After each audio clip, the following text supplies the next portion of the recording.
My name is Landon Shaw from the Rice Road Church of Christ in Columbia, Missouri. And like Brother Kent said, I want to thank all the young men who've gone and spoke before me. It's a challenge. Doing a 5-minute talk is the hardest type of preaching you can do. And you've all done a great job, and much better than I'm going to do. I'm very glad I'm not the last speaker, so the meeting can end on a good note. But I hope what I have prepared is going to be good. I'm going to give Jonathan a run for his money. He might be able to tap me out like he so wanted to do, because I won't be able to do an effective lesson like these young men have. I might go a little over time. But that being said, what I want to talk about this morning is a famous trio. This trio can be found in Daniel chapter 3. And what we're going to be looking at is 3 characteristics that we should strive to take from their lives and apply to our own. Of course, this is none other than Shadrach, Meshach, and Abed-Nego. We're not going to read Daniel chapter 3, but I will summarize the events in my own words. There's a king named Nebuchadnezzar, the king of Babylon, and he erects a golden image, and he appoints at a certain time when all of the people have gathered together, they're going to play music, horns, flutes, and when you hear this music, you're to fall down and worship this idol. However, when this time comes to pass, everyone does this, except 3 men, Shadrach, Meshach, and Abed-Nego. Well, some men who saw Shadrach and Meshach and Abed-Nego refused to fall down to their knees, approach the king, and they start to create some noise about Shadrach, Meshach, and Abed-Nego. And they tell Nebuchadnezzar, these guys, they're not worshiping your idol. You told us all to do this, and they're not listening. And it says there that Nebuchadnezzar, in rage and in fury, calls these men before him. And he confronts them. But he says, all right, you didn't do it the first time, but I'll give you a second chance. When the music happens again, if you fall down before this idol, you're free. I won't be mad anymore, and my rage will subside. Well, we all know what happened. Shadrach, Meshach, and Abed-Nego did not bow their knee. Again, in rage and in fury, Nebuchadnezzar has Shadrach, Meshach, and Abed-Nego bound. He has the burning furnace heated 7 times its usual heat. And he gets, I like this little note here, mighty men of valor from his army to carry them to the furnace. While they're approaching the furnace, these men die. And I like this note because these guys are stud muffins. They have experienced war on the battlefield, fully clothed in armor, and it gets hot. But without God's protection, they all end up dying. But Shadrach, Meshach, and Abed-Nego get thrown into this burning fiery furnace, and we all know what happens. God saves them. He even appears with them. And the king Nebuchadnezzar is amazed. He praises God, and he lets out a decree that anyone who would defile or speak against the God of Shadrach, Meshach, and Abed-Nego is to be killed. Surely these 3 men of astounding faith are an example to us, and we're going to look at 3 quick points from their lives. Firstly, Shadrach, Meshach, and Abed-Nego were able to handle the stress and put God as their priority, because they put God as their priority. They had everyone they knew against them, but it didn't matter. It didn't matter what the people thought of them.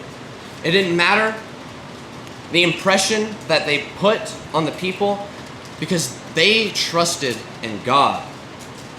And we are to follow God first in our lives.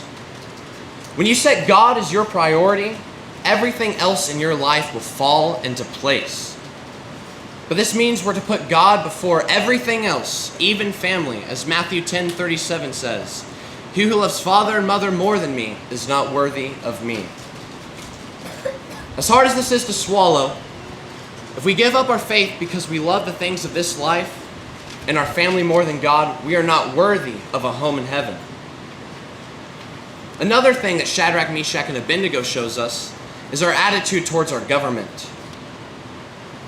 We know full well that Romans 13 says that we are to abide by the laws of our government.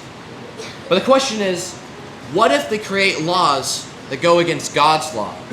Well, just look at Shadrach, Meshach, and Abed-Nego. What did they do when King Nebuchadnezzar would have them worship a false idol? They stood up. They didn't bow their knee. They stood for what they believed in. Acts 5:29.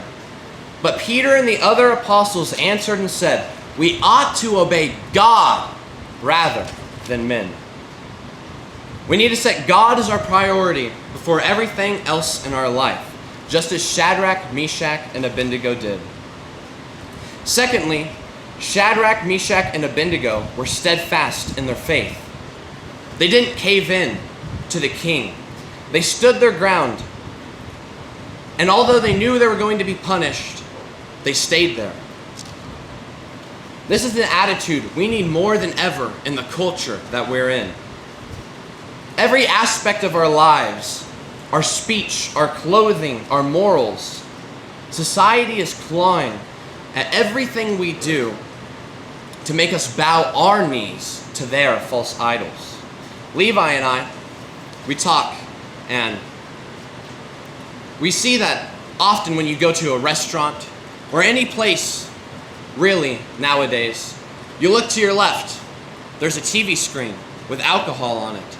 You look right in front of you, there's another TV with people smoking tobacco or being immodest. And if you look to your right, there's another one with a combination of both. This is disgusting, and we need to be exactly how Shadrach, Meshach, and Abed-Nego were. They did not buckle under peer pressure. We're going to be successful in our lives if we have faith like these three men.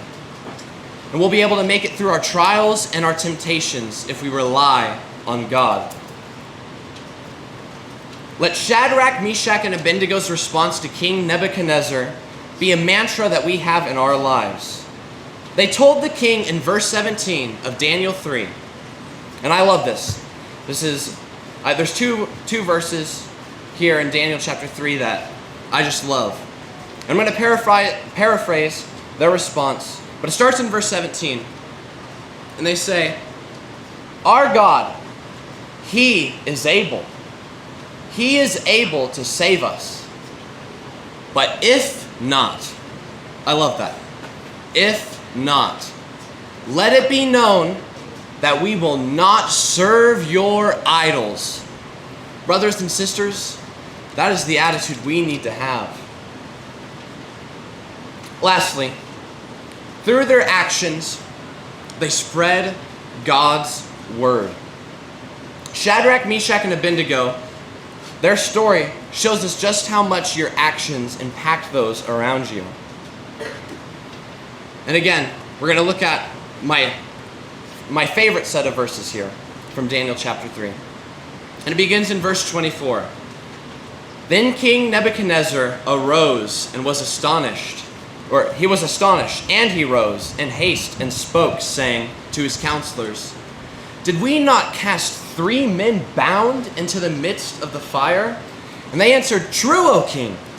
And he said, 'Look,' he answered, 'I see 4 men loose, walking in the midst of the fire, and they are not hurt, and the fourth is like the Son of God.' And from this encounter, they made the king Nebuchadnezzar praise their God, and he went as far as to kill anyone who spoke against them. And so in conclusion, just like Shadrach, Meshach, and Abed-Nego, we need to put God first in our lives. Once we've done that, everything else will fall into place.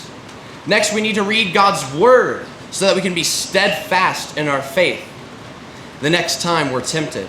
And finally, we need to strive to be like Christ. So, Like Shadrach, Meshach, and Abed-Nego, our faith can be seen by how we conduct ourselves. Thank you.